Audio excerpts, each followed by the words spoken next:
Good afternoon, ladies and gentlemen. My name's Tim Portz. I'm the executive editor of Biomass Magazine and Pellet Mill Magazine and the vice president of content here at BBI International.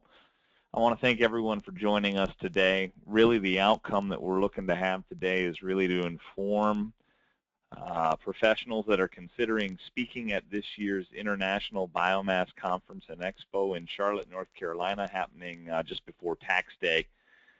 With some outlook and some guidance on what it means to submit an abstract or presentation idea, what the benefits of speaking at the event are, what are some of the topical areas that year after year our audience hopes to see, looks forward to hearing about, and some important deadlines to consider and make note of if this is something that you're looking to do to enhance the value of the investment that you'll be making in the International Biomass Conference and Expo. John Nelson, Marketing and Sales Director for BBI, is here with me on the phone. And if we see some questions come in, or I've got some questions and want John to comment, I'll certainly engage him and bring him into the conversation. But for now, it'll be me, and I look forward to talking to you about this. The International Biomass Conference and Expo is without a doubt my favorite 4 days of my professional year. It's an opportunity to accomplish really two things. Number one, to get some perspective on where and how the various sectors that make up the broader biomass industry are going, as well as touch base with the vendor community that serves this incredible industry of ours, and learn about the new innovations and advancements that they've made, and then the tangential benefit of catching up with colleagues that really have become more like friends in the industry. It's a fantastic event. It's the largest all things biomass conference in North America that we're aware of, certainly, and I'd put it up against any event globally as well.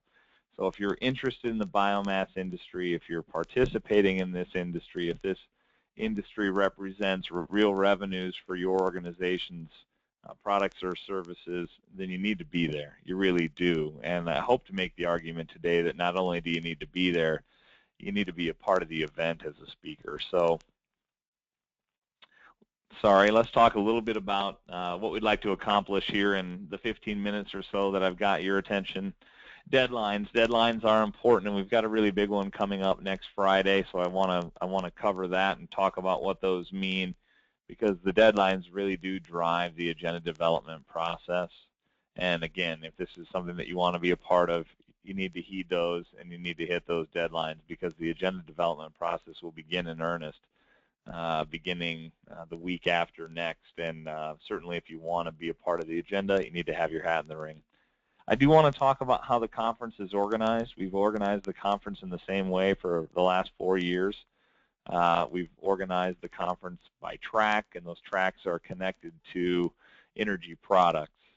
So I want to explain that and talk about, within those tracks, what are some presentations and panels that we'd like to see emanate from all of you that are on the phone, the prospective speakers.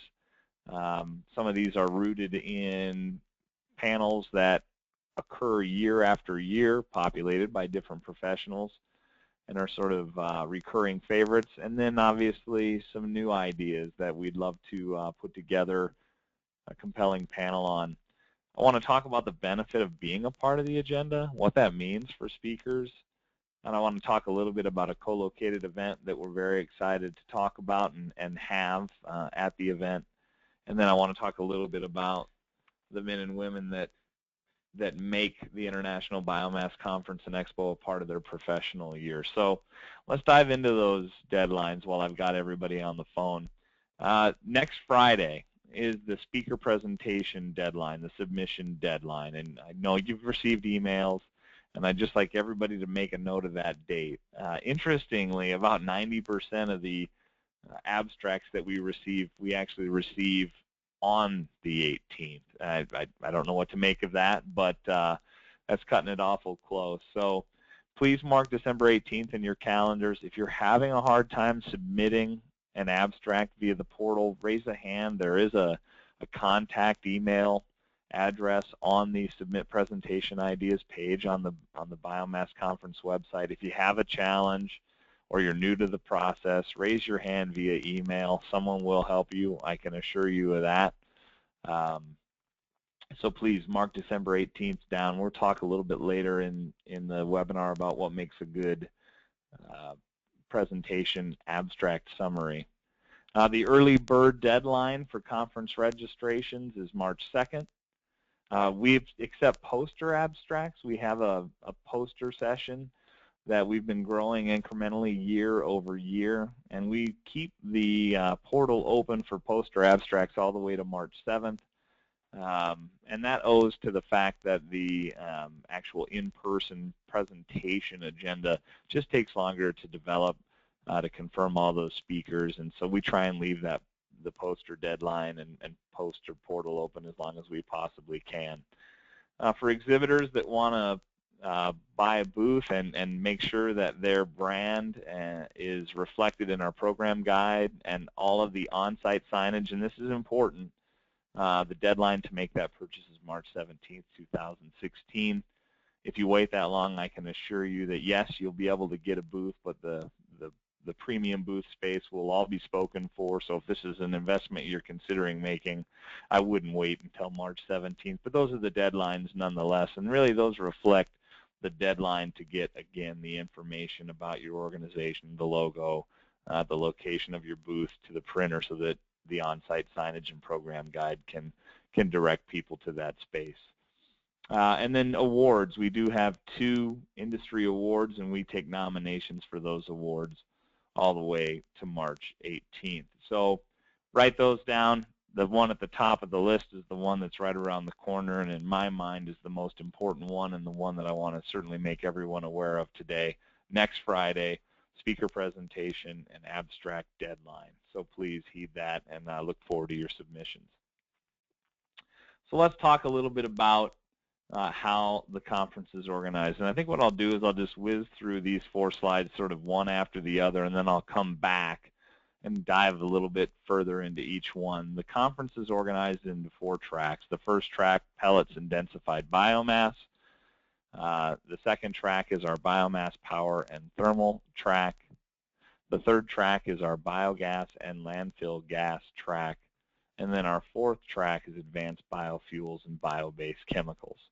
So again, the event is and has been organized by Final Energy Product for the last 5 years. When we began the conference, we actually flipped it and organized the conference by feedstocks. And we found that this just is a more logical approach, because feedstocks, what we found is we had too much challenge making sure that interesting presentations around a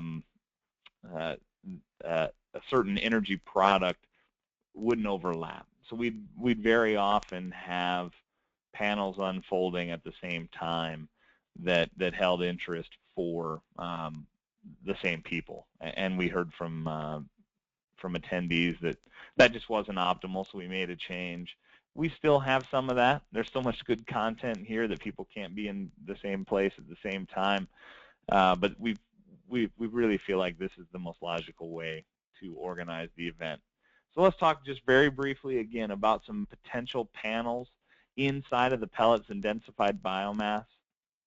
And the one thing that I'd like to say is that when we talk about benefits, and again, that comes a little bit later in the webinar and in our discussion today, but in my mind, I think that every exhibitor at the International Biomass Conference and Expo should submit an abstract, a presentation idea, and should attempt to speak at the conference. And I really believe that for a couple of reasons. Number one, the level of expertise on the trade show floor is phenomenal. It's impressive.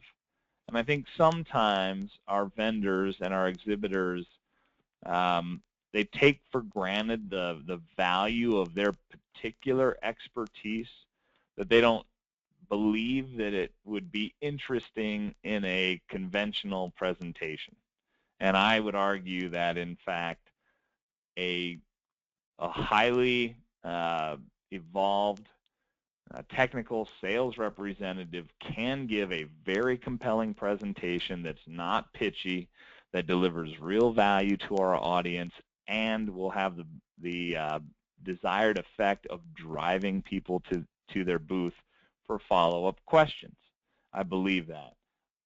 All of our vendors, all of you on the phone have been involved with specific projects. You are all brought to those projects to satisfy a particular need or solve a particular problem. And in my mind, the story of those efforts to solve those problems, to move a material from A to B, to more effectively size reduce it, to clean up a methane-rich gas and drive impurities out of it so that it can be further refined, those are the types of presentations that our audience is hungry for.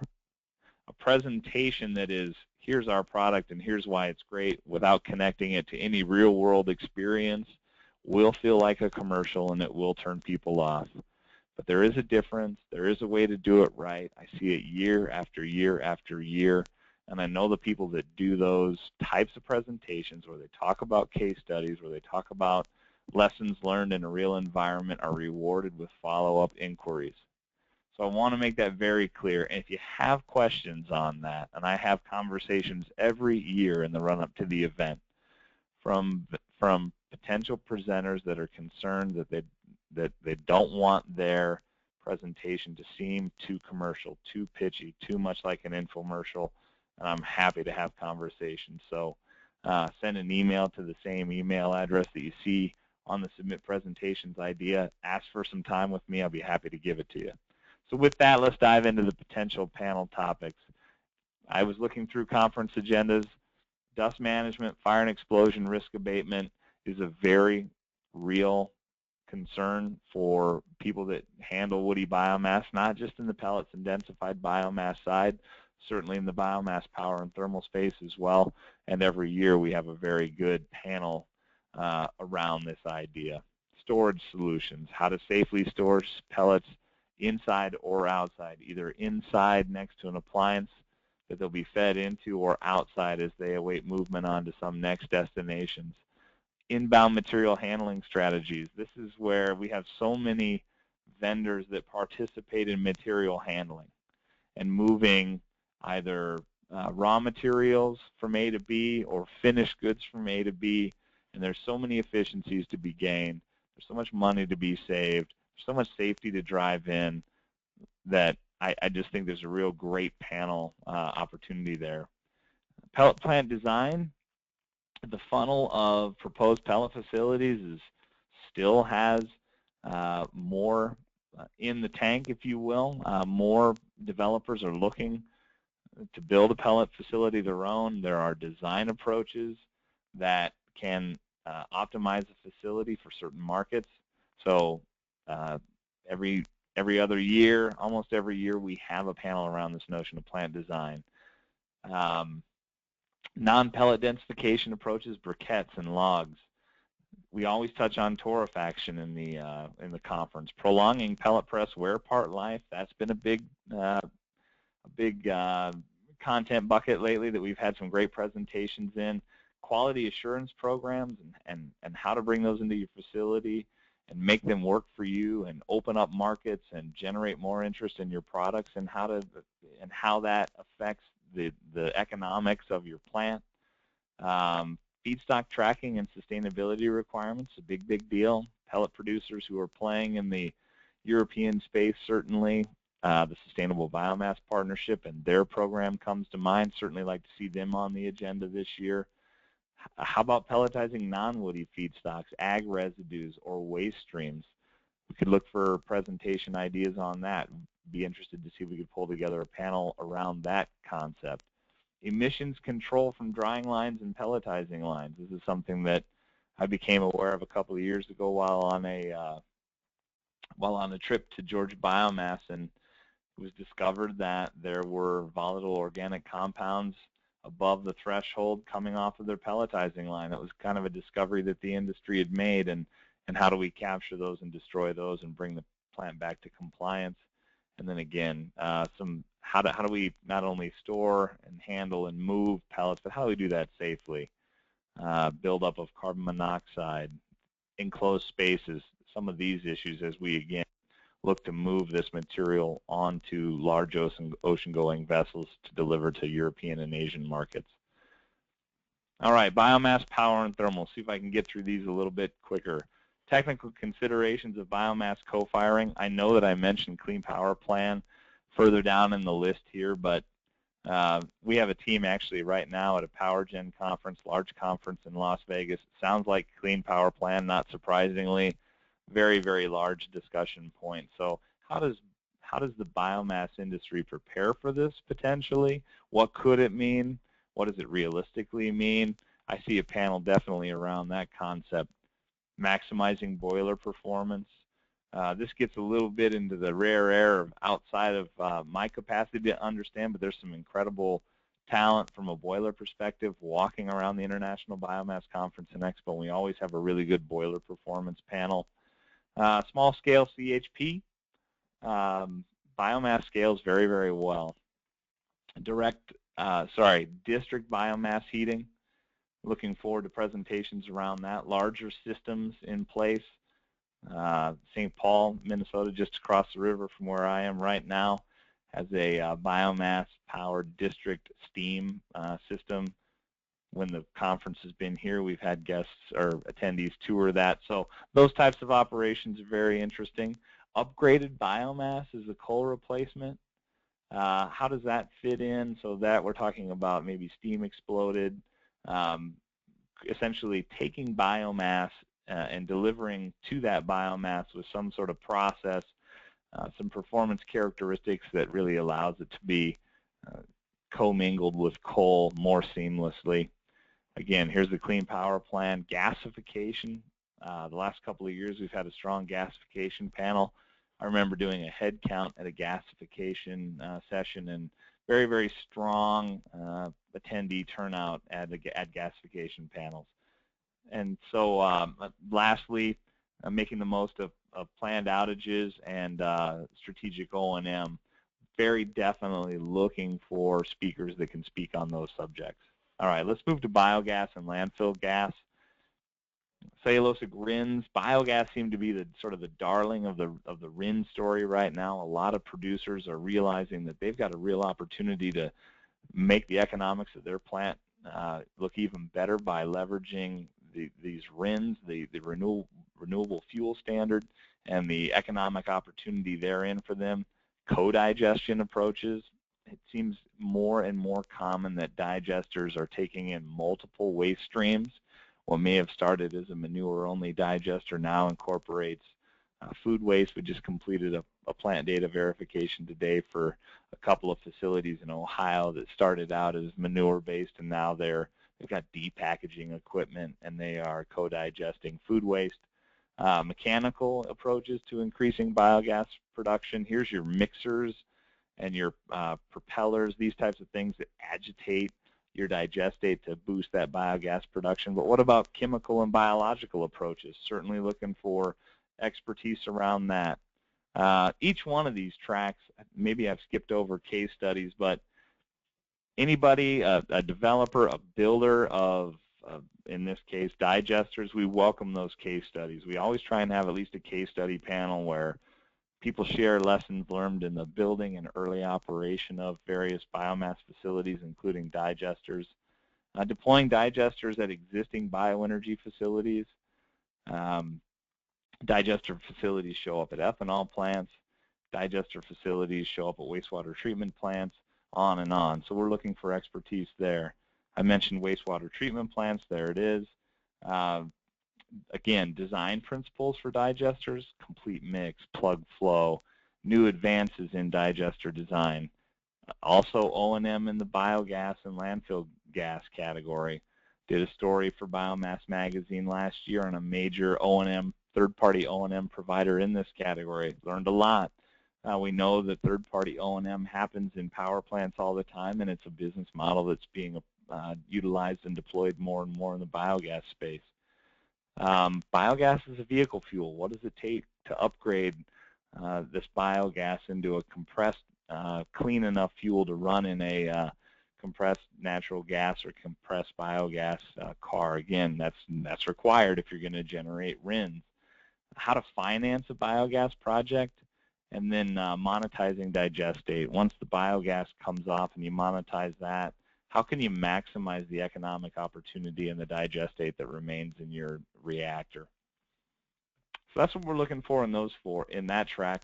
And our last track is advanced biofuels and bio-based chemicals. And potential panels in this track include project updates. Everyone's curious as to what's going on. The big 3 cellulosic facilities that have been built in the upper Midwest have all celebrated grand openings now. How is the commissioning of those facilities going? Are we at steady state production? Supply chains, some 700,000 bales, I believe, will eventually be gathered, stored, and delivered to the DuPont facility, the last facility that we traveled to and covered the grand opening. So what does that look like? How do you engage farmers? How do you engage growers? Labor resources are tight. How do you get that done? That kind of ties into the agricultural residue collection, aggregation, and storage component. And then how do you store feedstock and preserve the integrity of those feedstocks so that when you do get them into your conversion facility, you're getting the most ethanol, cellulosic ethanol, out of that bale that you possibly can. That your feedstock hasn't degraded while sitting out in the sun and the elements for maybe 6 months, to the degree that it just doesn't quite give you the bump in the amount of yield that you'd like to see. There's been some really interesting work done in that component.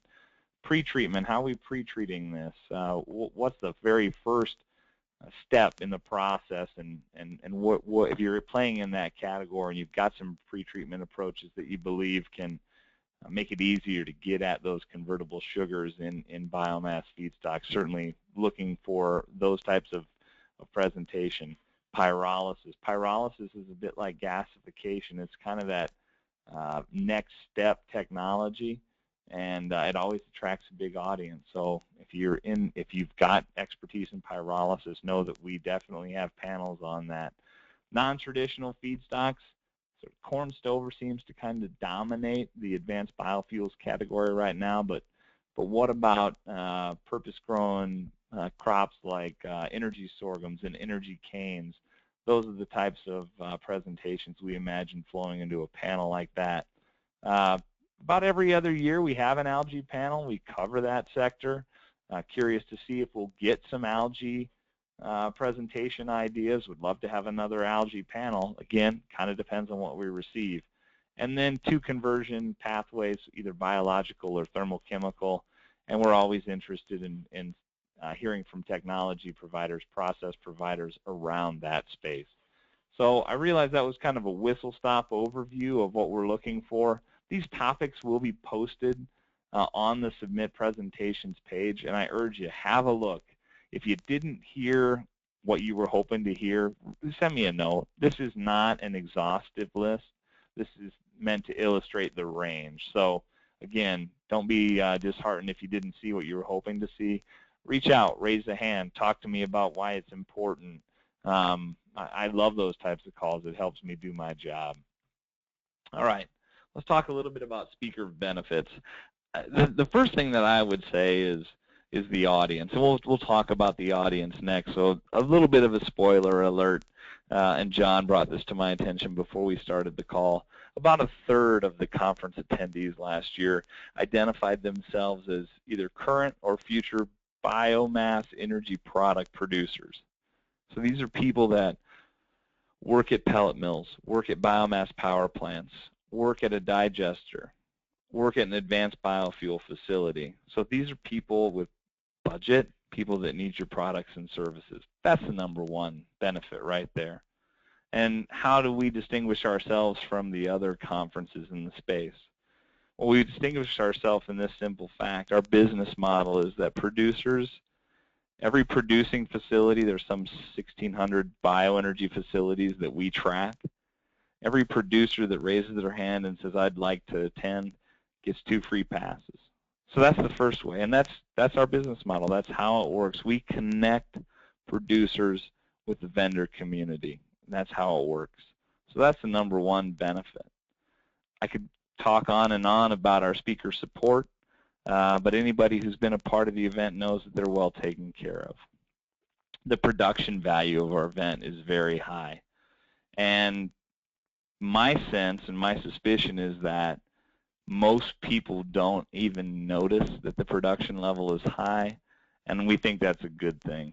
Typically, people only notice when the production value is low, when there's a problem with the AV, when they see people navigating on desktops on the main screen, and all those little subtleties and nuance that, again, generate that high production value return.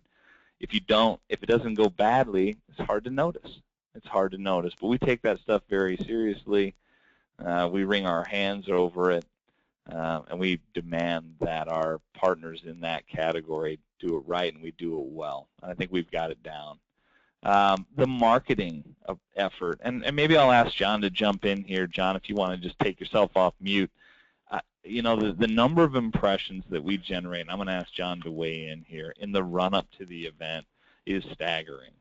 And what we've really tried to do, and John and I work together on this year after year, is how do we market the event to potential attendees and hold their interest just for a little bit longer than your standard, hey, the International Biomass Conference and Expo is coming up. So one of the things that you'll see here is a panel spotlight and a speaker spotlight.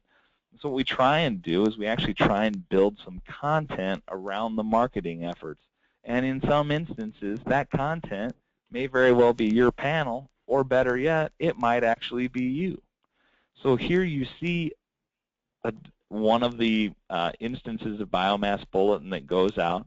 We're talking about a particular panel, and then there's 3 questions with one of the panelists. So this is sort of a preview of the content that's going to be available in that panel.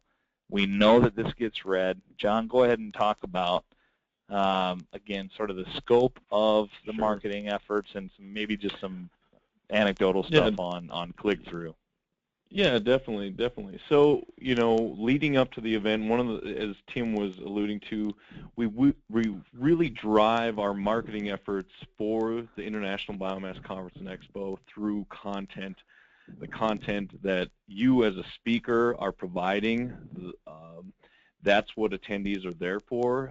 You know, in addition to the networking opportunities, they're there to learn from you, the speaker. And so those producers that Tim is talking about are there to hear what types of technologies and services you are bringing to the industry. So why is that important? Well, we leverage that in our marketing, and we say, hey, we're going to do content marketing, content-driven marketing, and that's how we keep things fresh and keep things in front of people and keep people interested in the marketing emails that are coming out, and it allows people to click on it. So you as a speaker, if you're selected, there's a good chance that you would have, we'd do a Q&A with you as a speaker.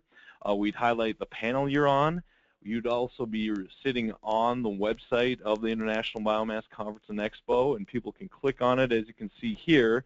With this particular one from Eco Engineers, you can click on Read More, and you can learn more about these 3 questions. It's like a panel preview and a Q&A all in one. So it really drives and engages our audience, and each of these emails that goes out is going out to roughly 65,000 emails each time, sometimes 70,000, 65 to 70,000. So and these are all biomass, people who are focused on biomass events, biomass-related events. So it's definitely to your advantage to be speaking at this, not only at the show, but in addition to the marketing efforts that are leading up to the event itself. Appreciate it, John. And I think that's a really important thing to consider. And we're certainly not naive to the aims and goals of really everybody that operates in this space. We all have goals as professionals. And one of those goals, certainly, I think that probably characterizes a lot of our speakers, that They want to grow their network. They want to grow the reach of who they know professionally. They want to seem impressive. I know when I'm invited to participate in an event as a speaker, a big part of the return for me is this is an opportunity to get my name, face, and the expertise I have in front of some new people, to make some new connections. And pound for pound, impression for impression, I don't think you're going to find a better deliverer of that from a conference provider perspective than BBI International. Another benefit that's important to mention is that all speakers receive 50% off conference registration rates. That's really important. We recognize that your time and energy has value, and in return for that, we cut the registration price in half for speakers. So that's important to note as well. I mentioned the poster session. Again, deadline is much later than the speaker presentation thing. We're growing this year over year, and this kind of has its own community. So if you're on the phone right now, you're a researcher, you're a grad student, know that we have a place and a component of our conference built specifically for you, and I encourage you to submit posters. Always some good traffic in the poster session. The co-located event that I wanted to talk about, Global Pellet Market Outlook Summit. I started my day this morning trying to track down a source for a story that I'm currently writing on the Russian wood pellet industry. Just last month, I wrapped up a story on the pellet industry in Vietnam, and I talked to a colleague this morning that's writing a story about the pellet industry in the Baltics. This is a global industry with global opportunity and global competition, and we look to touch on all of that at the Global Pellet Market Outlook Summit. I think it's going to be a fantastic event. I know it's going to be a fantastic event. It's going to be interesting. There's a lot of interesting components happening right now in our industry. Low oil prices, increased European subsidies for decarbonization. So those two, how do those two things kind of work in tandem? The line between industrial producers and producers for the residential market is beginning to blur, and those two industries are kind of coming together, and you see outfits like Rentec with their acquisition of New England Wood Pellet. On the one hand, they have large industrial production at their facilities in Wawa and Atikokan, and then they have this residential player, and they purchased one of the larger names in residential wood pellet production in the Northeast. So those types of things are interesting. We'll dig into those into the Global Pellet Market Outlook Summit. That precedes the evening reception on Monday night, April 11th. So certainly be on the lookout for that. If you've got interest in speaking at that event, we'll put I just thought of this. We'll put a place to submit an abstract there, but also email me, please. We would love to hear from you if you think you have some relevant things to say regarding markets, market growth, market trajectories. Certainly want to hear from you. The producers component, I brought this one all the way to the beginning of the webinar. This is huge. What you're looking at here are either pellet producers or the people that represent them. I think most of the folks that are in the pellet space will recognize Jennifer there. Everybody else there that's not myself or my boss is a pellet producer, everywhere from Chad Schumacher on the far right there, up in Alaska, Tom Plower from Appalachian Wood Pellets. So there's a lot of producers at our event. Again, a third of the folks that were there last year identified themselves as a biomass energy product producer in some way, shape, or form. So just tremendous. I really think at the end of the day, if someone said, give me one reason, that's the reason right there. There's that statistic, 33% of attendees identified themselves as an existing or future biomass producer. That's just huge. That's somewhere between 350 or 400 people at an 11 or 1,200 person show. So it's just massive, just massive. This list is long, but we recognize that technologies are integrated with other technologies. Are there engineers at our show? Absolutely, there are engineers at our show. Are there animal processing facility managers at our show? Yes, we've had those. Are there people involved in forestry and logging? Yes. Are there utility executives and managers? Yes, the list goes on and on. And again, all of this is available on our website. I urge you to have a look. If you're interested in knowing, hey, I really need to get in front of this type of person, contact someone. Contact the representatives that are talking to you about exhibit space and ask the questions. Ask what may seem like a hard question for us. We welcome it because we're really proud of the audience that we've amassed. And I think you'll get a straight response and a straight answer. It's an increasingly international event. This one continues to just blow my mind whenever I look at the statistics. Basically every state in the union sends representatives. Some states more than others, right? But are there people from Alaska at our event? Certainly are. Almost all the provinces in Canada and 34 different countries. It truly has an international feel. I think it's going to probably be even more international this year for whatever reason. The closer we get to the coast, the higher the likelihood and sort of international vibe that the show takes on.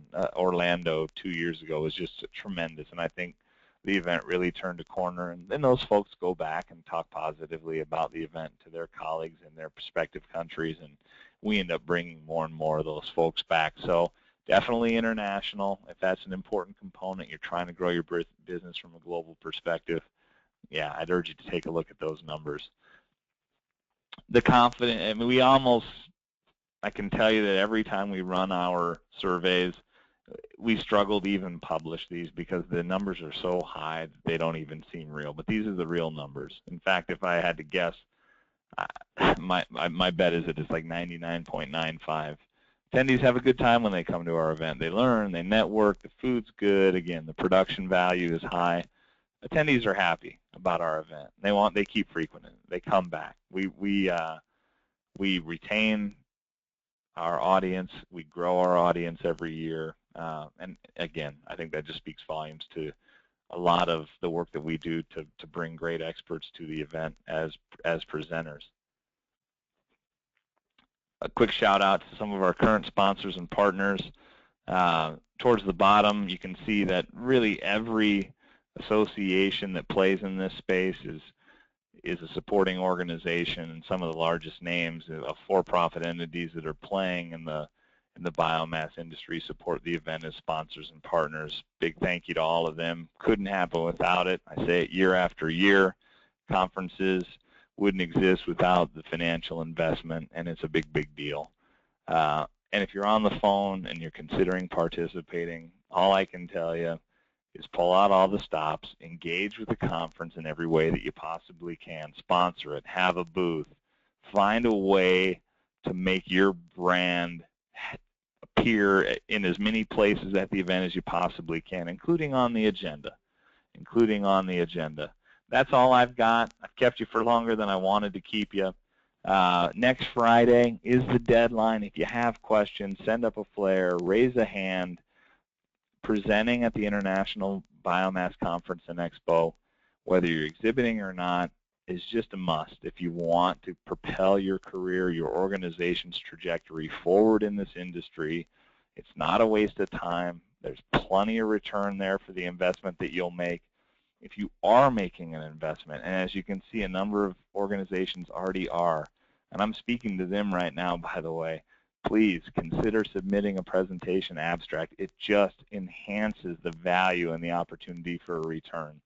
I hope to see you all in Charlotte, but before that, I hope to see your presentation ideas. Next Friday is the deadline. If something happens, you're going to be out of the Friday, let me know. I don't have a lot of time, but let me know and say, Tim, I can't get it into you until Sunday. Anything. I'll do what I can.